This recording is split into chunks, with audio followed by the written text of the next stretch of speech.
Said on the show, haven't we, that you have to be very careful when you're a celebrity, because whatever you say in public, someone somewhere is recording it or noting it down, taking a picture, and then it can come back to haunt you. That's been one of the problems for this particular star of a major BBC One dancing show, Strictly Come Dancing. Hi, good morning, Neil Sean here in the very heart of London. Nice to see you today. This story really is a fun story in itself because Strictly Come Dancing, as you know, is a huge hit here in the United Kingdom. I'm sure it is wherever you are in the country, whichever country you're in. I think it's called in a lot of places Dancing with the Stars, particularly in America. I think so in New Zealand, I'm not sure in Australia.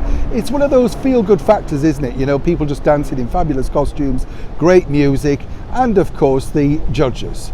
Now the judges of course make these particular shows, but I always think it's the dancers who have the most arduous task, because can you imagine being presented with a celebrity who simply can't dance? Now I've had a phenomenal sort of relationship with the show. We've met every single person associated with Strictly Come Dancing over the years.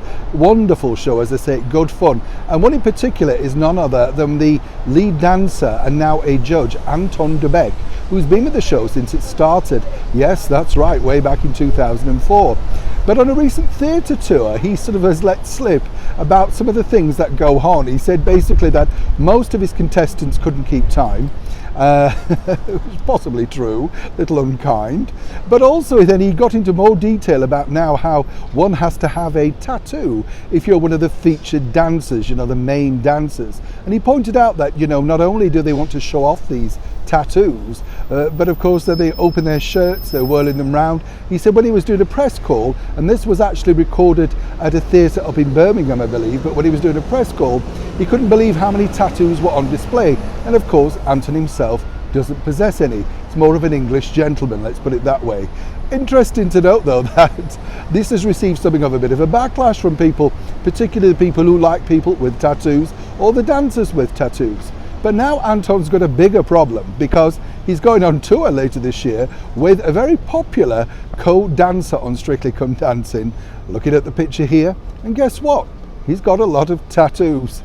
Now, one might say this was a great marketing ploy to get people to be aware that this show's coming up. Others might say Anton truly didn't think this through.